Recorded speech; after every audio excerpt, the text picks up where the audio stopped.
tignan nyo yung mga nabibili nyo na mga pang home gym sa online. Medyo may kaliitan yung bakal. So kung makikita nyo yun sa kanila, oo, kaya niyang gawin yung mga dapat niyang gawin, pero pag minsan doubtful tayo doon sa quality ng mga bakal. Ang problema kasi nun, katulad niyan, kung nag-i-squat ka or nagbe-bench press ka, ikaw lang mag-isa.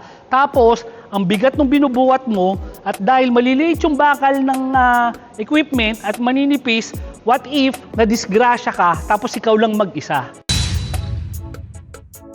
So may proof of completion ulit tayo para sa isang client, para kay Ma'am Hermie Go at kay Sir Johnny Neri. So itong equipment natin na to, yung tinatawag natin na 4x4. Sorry, medyo madami kasi tayong orders ngayon, so dito na lang natin na-assemble. So itong 4x4, perfect kasi to para sa home gym. But wait, perfect din to para sa commercial gym. Dahil meron din akong gamit nito sa sarili kong gym kasi ang lalaki kasi ng mga bakal nito.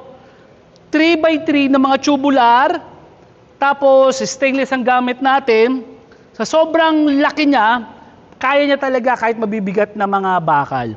So, ito kasi, kaya ako dinesign to na ganito yung mga bakal kasi ganito yun. So, ito, na-design ko siya for home use. Pero kasi na-realize ko, pag home use kasi, kalimitan mag-isa ka lang doon sa bahay na nag-workout eh. Di ba? May mga instances na mag-isa ka lang na mag-workout. Naisip ko kasi, what if, baka mamaya maliliit lang yung mga bakal ng home gym mo, which is, correct me if I'm wrong, tignan nyo yung mga nabibili nyo na mga pang home gym sa online. Medyo may kaliitan yung bakal. So kung makikita nyo yun sa kanila, oo, kaya niyang gawin yung mga dapat niyang gawin, pero pag minsan doubtful tayo doon sa quality ng mga bakal. Ang problema kasi nun, katulad niyan, kung nag-i-squat ka or nagbe-bench press ka, ikaw lang mag-isa. Tapos, ang bigat ng binubuhat mo at dahil maliliit yung bakal ng equipment at maninipis, what if na-disgrasya ka tapos ikaw lang mag-isa? So yun yung iniiwasan natin dito sa mga design natin na to. Kaya nga, nilakihan natin yung mga bakal at kinapalan natin just in case na ikaw lang mag-isa sa bahay, maiiwasan yung disgrasya na yon. Pero wait, there's more. So, si Ma'am Hermie kasi, dahan-dahan na sila nakapag-ipon ng mga gym equipment nila. No? So, sa dami na nung naipon nilang gym equipment, I suggest, Ma'am, pwede na po kayo magtayo ng sarili niyong gym business. Especially na meron kayong available na space dyan sa property nyo.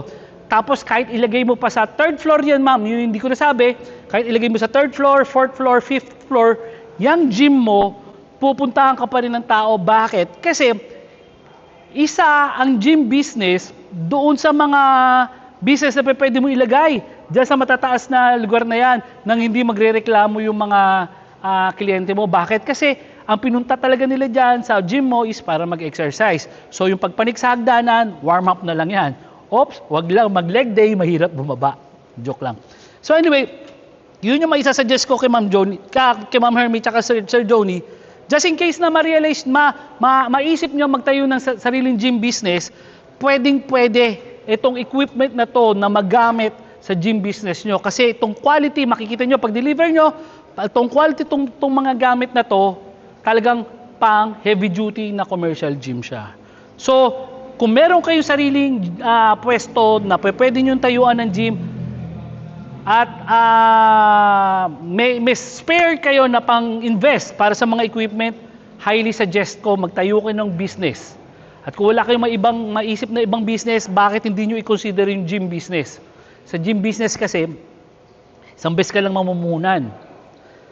Hindi ka na kailangan mamili ng mga inventory mo na pamamalengke mo. Katulad kunyari, kung may sari-sari store ka, araw-araw may nabebenta, araw-araw bibili ka rin sa palengke para ma-replenish yung stocks mo, di ba? Tapos araw-araw kailangan nakatuto ka magbantay.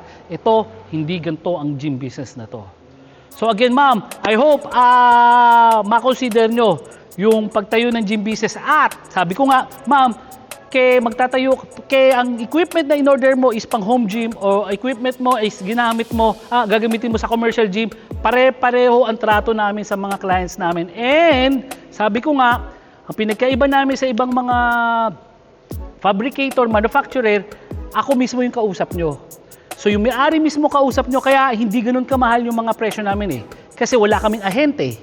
So mas mababa yung pag-markup namin kasi wala kami ibang binabayaran ibang tao. So yung may-ari ang gumagawa ng mga equipment, yung may-ari ang kausap mo na habang nagtatanong ka kung bibili ka ng equipment, at may-ari din na mag-aasikaso ng lahat na yan hanggang mag-deliver sa inyo.